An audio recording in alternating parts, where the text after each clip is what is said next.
Hello everyone, কেমন আছো তোমরা সবাই? আশা করি সকলে খুব ভালো আছো, সুস্থ আছো। আবারও চলে এসেছি একটা নতুন রেসিপি নিয়ে। আজকের রেসিপিতে রেখেছি আলু পটলের রসা। আলু পটলের রসা কিন্তু খেতে খুব ভালো লাগে, আর এটা কিন্তু আমিষ নিরামিষ দু ধরনেরই হয়ে থাকে। তো আমি আজকে কিন্তু আমিষই বানাতে চলেছি। তো চলো রেসিপিটা কীভাবে তৈরি করি তোমাদের সঙ্গে শেয়ার করি। প্রথমে দেখো এখানে পটল কেটে নিয়েছি, আর পটলগুলো কিন্তু একটু খোসা সহ রেখেছি। একটু খোসা থাকলে কিন্তু পটলটা খেতে বেশি ভালো লাগে। এছাড়াও কেটে নিয়েছি হচ্ছে আলুগুলোও কিন্তু ওরকম ছোট ছোট টুকরো করে কেটে নিয়েছি। এর সঙ্গে সঙ্গে কিছু মশলা বেটে নিয়েছি। এখানে আছে আদা, জিরে আর হচ্ছে রসুন, আর এদিকে আছে শুকনো লঙ্কা বাটা, আর নিয়েছি হচ্ছে 3-4টে পেঁয়াজ কুচিয়ে। তো এই হচ্ছে আজকের মশলা। এরপরে কড়াইতে তেল দিয়ে দিয়েছি। তেলটা গরম হয়ে আসলে এর মধ্যে কিন্তু এখন সমস্ত সবজি মানে আলু আর পটলগুলো কিন্তু ভেজে নেব।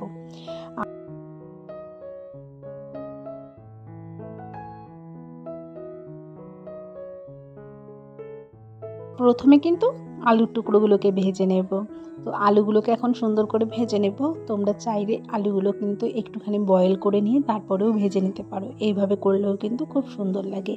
তো আলুগুলো কিন্তু খুব সুন্দর করে ভেজে নেব।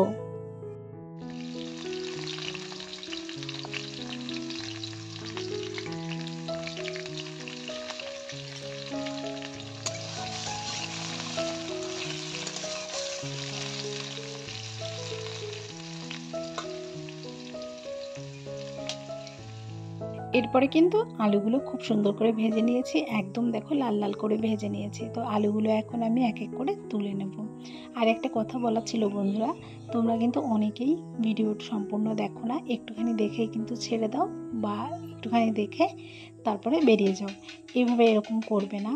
তোমরা কিন্তু যারা যারা আমার ভিডিও পছন্দ করো তারা সম্পূর্ণ ওয়াচ করবে।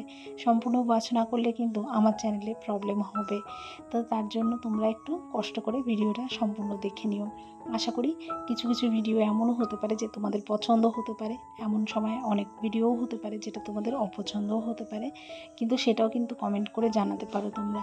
তোমাদের কোনো মতামত থাকলে সেই মতামতটাও কিন্তু কমেন্টের মাধ্যমে আমাকে জানিয়ে বলতে পারো। তাহলে আমি বুঝে নিতে পারবো যে কী সমস্যা হচ্ছে না হচ্ছে। তো যাই হোক, কথা বলতে বলতে দেখো পটলগুলো কিন্তু আমি দিয়ে দিয়েছি। তো এবার হলুদ লবণ দিয়ে পটলগুলো এখন সুন্দর করে ভেজে নিচ্ছি। আর পটল যেহেতু একটু ভাজতে সময় লাগবে, তার জন্য পটলগুলোকে কিন্তু একটু ঢাকা দিয়ে দিয়ে ভেজে নিচ্ছি। তো আবার খানিকক্ষণ বাদে ঢাকা তুলে এবার দেখে নিচ্ছি পটলগুলো লেগে গেল কি না। তো এইভাবে ওলট পালট করে কিন্তু পটলগুলোকে ভালো করে ভেজে নেব। আর এই পটলের রসাতে কিন্তু পটলটা খুব সুন্দর করে ভেজে নিতে হবে। যদি না ভালো ভাজা হয় তাহলে কিন্তু খেতে অতটা ভালো লাগে না। যত বেশি ভেজে নেবে ততটাই সুন্দর লাগবে। তো এখন সম্পূর্ণ পটলগুলোকে আমি ভেজে তুলে নিলাম। ফোড়নে গোটা জিরে ব্যবহার করছি, তেজপাতা দিচ্ছি। এছাড়া একটা বড় এলাচ মানে দুটো বড় এলাচ মাঝখান থেকে চিড়ে দিয়েছি, একটা লবঙ্গ দিয়েছি এবং কয়েক টুকরো দারচিনি দিয়েছি। তো এইভাবে ফোড়নটা ব্যবহার করছি। এরপরে দিয়ে দিয়েছি কিন্তু পেঁয়াজ কুচি। পেঁয়াজটা একটু বেশি নিয়েছি। আর আজকে তেলটা একটু কালো কালো মনে হচ্ছে, কেননা আমি পটল ভাজার সময় একটু হলুদ গুঁড়ো দিয়েছিলাম, যার ফলে কিন্তু তেলটা একটু কালো কালো লাগছে। তো এরপরে বাটা মশলাটা দিয়ে দিচ্ছি এখন এক এক করে, আর লঙ্কাটাও দিয়ে দিচ্ছি একবারই। তো সব কিছু দিয়ে কিন্তু আমি কিছুক্ষণের জন্য মশলাটা কষিয়ে নেব।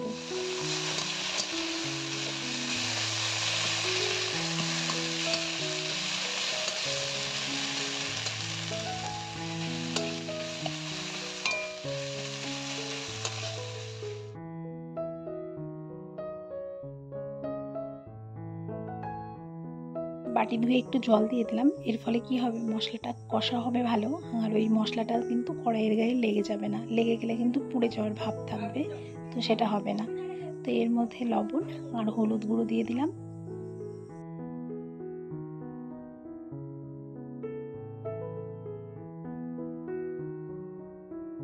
মশলাটা কিন্তু খুব সুন্দর করে ভেজে কষিয়ে নিয়েছি। এরপরে কিন্তু আলু আর পটল সম্পূর্ণটাই একসঙ্গে দিয়ে দেবো।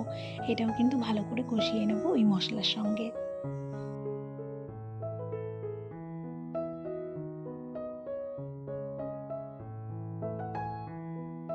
এরপরে দেখো ভালোভাবে কিন্তু বেশ খানিকক্ষণ কষিয়ে নিচ্ছি। তো ধীরে ধীরে অল্প আঁচে মশলাগুলো দিয়ে সব সবজিগুলো কিন্তু একসঙ্গে কষিয়ে নেব।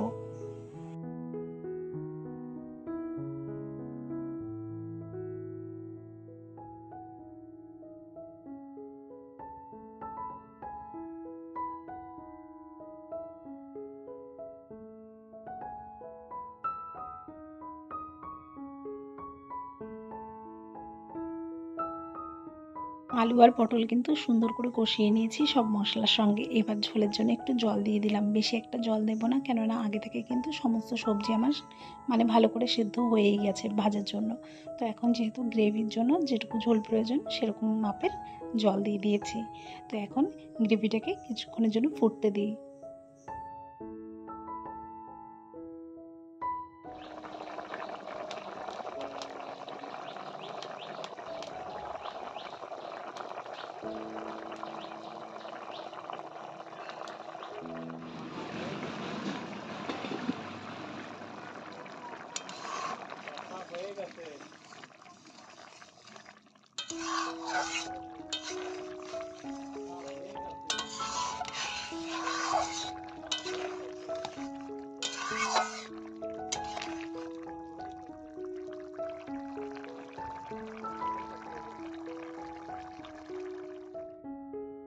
এখানে কিন্তু আলু পটলের রসাটা খুব সুন্দর করে কিন্তু ফুটে এসেছে, আর ভালো করেই জাল করে নিয়েছি।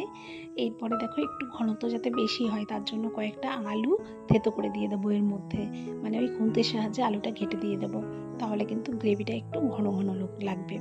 আর খুব একটা ঝোল কম করব না, এরকম ঝোলই রাখবো, কেন পটলে হালকা একটু ঝোল ভালো লাগে কিন্তু। তো আমার আজকে আলু পটলের রসের রেসিপিটা কিন্তু একদম রেডি হয়ে গেছে। এখন আমি একটা বলে সার্ভ করে নেব। আর দেখতে পাচ্ছ কতটা সুন্দর লাগছে দেখতে, আর এটাও কিন্তু খেতে দুর্দান্ত হয়েছিল। তো তোমরা অবশ্যই এইভাবে কিন্তু এরকম আলু পটলের রসা তৈরি করে খেয়ে দেখবে, এটা কিন্তু খুব সুন্দর লাগে খেতে। আর গরম ভাতের সাথে অবশ্যই সার্ভ করবে, যে কোনো খাবার কিন্তু গরম ভাতের সঙ্গে খেতে বেশি ভালো লাগে। তো তোমরা চাইলে অনেক সময় রুটি দিয়েও এটা খেতে পারো, এটা কিন্তু রুটির সঙ্গেও খুব ভালো লাগবে। আর যদি কেউ আমিষ করো সেটাও ভালো লাগে।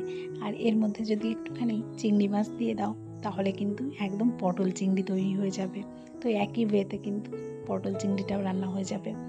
তো আজকের রেসিপিটা কেমন লাগলো অবশ্যই তোমাদের মূল্যবান কমেন্টের মাধ্যমে জানিও। আর যদি ভালো লাগে তাহলে তো চ্যানেলটিকে সাবস্ক্রাইব করে থাকবে আমার পাশে, আর আমাকে সবাই সাপোর্ট করো, আর এইভাবে তোমাদের ভালোবাসা দিয়ে যেও। তো আজকের মতো রেসিপিটা এখানেই শেষ করলাম, ফিরে আসবো নতুন একটা রেসিপি নিয়ে। সবাই ভালো থেকো, সুস্থ থেকো। আর একটা কথা, তোমরা যদি কোনো রেসিপি দেখতে চাও সেটাও কিন্তু কমেন্ট করে জানাবে যে এই রেসিপি তোমরা দেখতে চাও, তাহলে কিন্তু আমি তোমাদের মনের মতো সেই রেসিপিটা নিয়ে আসার চেষ্টা করব। তো সবাই ভালো থাকবে, সুস্থ থাকবে। টাটা সবাইকে।